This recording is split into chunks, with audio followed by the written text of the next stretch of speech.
He is one of America's most successful entrepreneurs. He's worth many hundreds of millions of dollars himself. His companies are worth much, much more. But he has a fascinating critique of the way capitalism works in the United States and across the world. It's a serious point. You know, you have very strong opinions and you believe America needs to change. Why not run for political office? Well, mostly because as I look around, it's not clear to me that there are elected political leaders that are creating or animating as much change as I and my gang of troublemakers are in this other way. You know, politics is a highly constraining enterprise when you're just some, you know, rich dude from the hinterlands of Seattle without constraint. You have many more degrees of freedom, and you can do, you can just do more aggressive, interesting, creative things. And so, I mean, you know, the trouble is that no one is going to hand me the keys to the White House. You know, to be president requires an unbelievable commitment, and at this point, it just doesn't seem like that makes any sense. And I don't want to be a congressperson. So, yeah. So. You don't make stuff. I mean, you've made shed loads of money out of investing in other people's ideas and products and whatever. And Warren Buffett, yeah, your own. Yeah, I've founded a bunch of companies. Did you? Yeah. Oh, well, I'll shut up then. Yeah. Yeah. All right. My point isn't going anywhere, so I'm going to go back to everybody else. We'll take you, sir, and then the gentleman in the striped shirt behind you. Sorry, I know it's difficult, but there's so many hands up. Yeah, go on, sir. So my question is this. You make a really good point about low wages. And in the UK here, we've got something called the minimum wage. And we also have 0 hours contracts where people get paid very little for doing their work.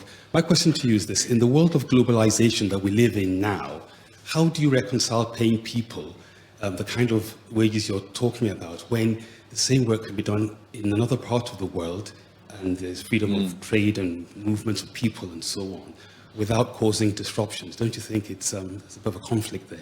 Yeah, so that's a great question, the question of globalization. So first, you have to remember that the same people who are writing the trade treaties are the people who wrote your tax code, right? This is the trickle down crowd, and they have a very particular view about how the economy should work, and they're super comfortable with arrangements where a few people benefit from these things and a lot of people don't. So the things that citizens have accepted as sort of given about the way in which we trade with other countries indeed are not given, and you can have other constructs that may create a different result. You mean protectionism? Well, or if not protectionism, at least allowances for the dynamics of trade. I'm a big believer in trade, but to be very, very clear, we have found ways to create a situation where some people benefit from trade and other people don't, right? But those arrangements are not set in stone. We could distribute the benefits and the costs of trade in a very, very different way. But unless I'm missing something about the great country of Great Britain, mostly what you're making here today is tea, if I may say so. I think you're slightly simplifying the British economy. Unless I'm wrong, 77% of your economy is a service economy today, and those jobs cannot be outsourced. All the jobs that could be outsourced, they're gone, right? The person that's working in a barista or in a restaurant or wherever it is, that is the economy. That is the economy. And if those folks don't earn enough money to raise a family and build a life, then you don't have an economy. We have to find a way as a modern, yeah. All right. I'm being rigorous because I want to get as many questions in, and we've only got 5 minutes left. I promised the gentleman with the stripy shirt. Yeah. Yes, Andrew Berner, my name. You were talking about the trickle-down economy, and that you don't believe, John Berner, that he gets away with this kind of argument still as a Speaker of the House. But if you have in the United States the Fox News channel, who is kind of very busy bringing exactly this kind of argument to the people, and many people are actually listening to them. Yeah. Do you think your money might be very well worth spent in a more progressive kind of TV station to get another word out there? That would be one point I would like to make to you. And, oh crap, I forgot my other Oh, never mind. That's a good one point's enough. Yeah, we think of the Fox channel as rich people persuading middle-class people to blame poor people. That's sort of their business model. And you know, the problem is that, and I don't want to go into a rat hole, but there's a difference between people who are progressive and conservative, and one of the differences well demonstrated in psychological research is that conservative folks tend to be fearful, and they're animated by that, which is why right-wing radio and TV work so well and left-wing doesn't, because left-wingers like me are like, oh, there are two sides to this, and they're nice people too, and so on and so forth. So it's never worked, and despite the fact that people have tried. So if you are launching a TV station with very well-paid hosts, such as yourself, I'm so available it's not true. Right, we're only got room for two more questions, and I promise I'll go to this side at the back, sort of. There's a gentleman with a grey sweater waving his hand. Can we get a microphone to him? And then we'll go down a bit to the gentleman with the white shirt. Yeah, you, sir. But first you. And then I'm afraid we've only got room for two more. So you, sir. Hello, I'm Craig Nichol. One thing that hasn't been mentioned much is the fact that we're now in a world of sort of inbuilt disposability and sort of consumerism. And we're kind of hitting environmental limits, including, of course, climate change. How do you propose capitalism can be tweaked to deal with these long-term sustainability issues? Yeah, so that's a fantastic question. And one of my, actually two of my colleagues are in the room, Eric Beinacher and Marie Pascal from the Institute for New Economic Thinking at Oxford, which is a great place for you all to learn about.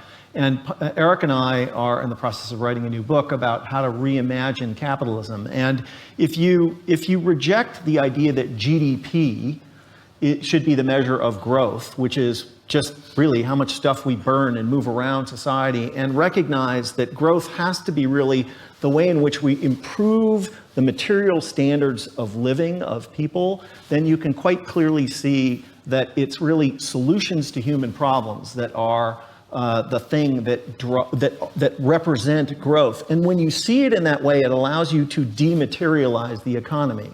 What will never work is saying, let's all be like North Korea and just shut off the lights, right? Human societies need to advance, they need to improve, but if we can change the definition from how much stuff we burn to how much we improve people's lives, we can reorganize the economy in ways that will make it both better for everybody and sustainable.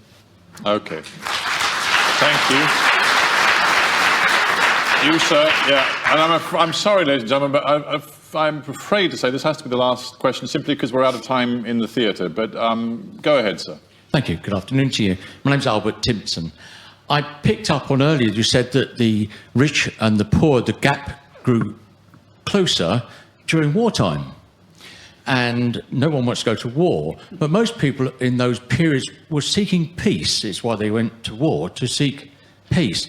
There are common goals at the moment we all have in our societies where global warming affects us whether we're rich or poor, young or old.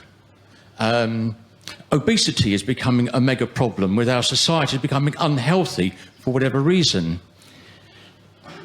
There was the common goal for peace during wartime was something, I want to say it wasn't tangible, it's not finance. People weren't trying to get richer, they were trying to make their society a better place, which we all are. We want for the poorer to have more opportunities to play their part in society and feel as if they are putting something into society as well as perhaps taking something from it, as we all do. Is there a common goal or common goals that you feel that either the American society or the Western world in its democracies should be looking at that is not financed, not finance? It's something we can all want to have, but it's not, shall we say, tangible, like peace. Yeah, or so health. There's nothing like a good old existential threat to bring people together. For me, I would prefer to somehow find a way to bring people together without the threat of war or death. But I think that all people share the goal of what President Clinton called the quiet miracle of a normal life, having a good job and being able to raise a family and have the view that your children will do better than you can.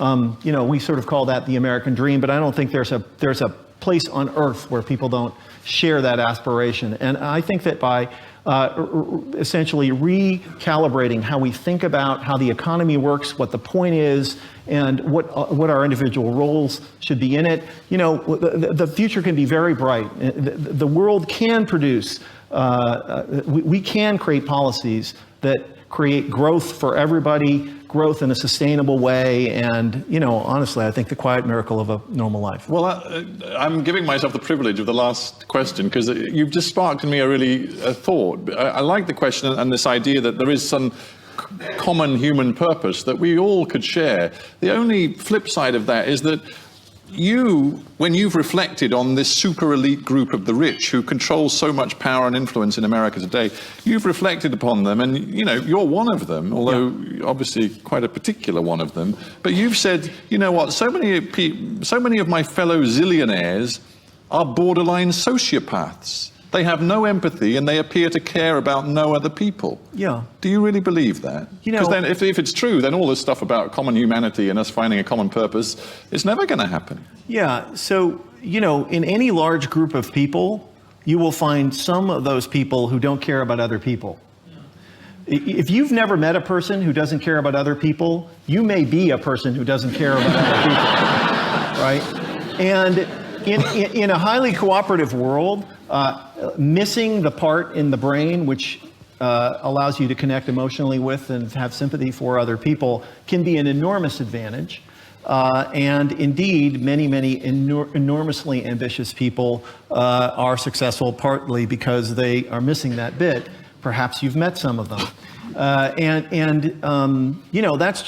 a process of self-selection, and there are indeed a lot of very successful people who don't put other people first. The good news is that most people do put other people first, and collectively we need to push back on the idea that by advancing my narrow self-interest, I benefit you. This, of course, again, is one of the core parts of the trickle-down idea that the better I do, somehow magically it will be for you. It's not true, right?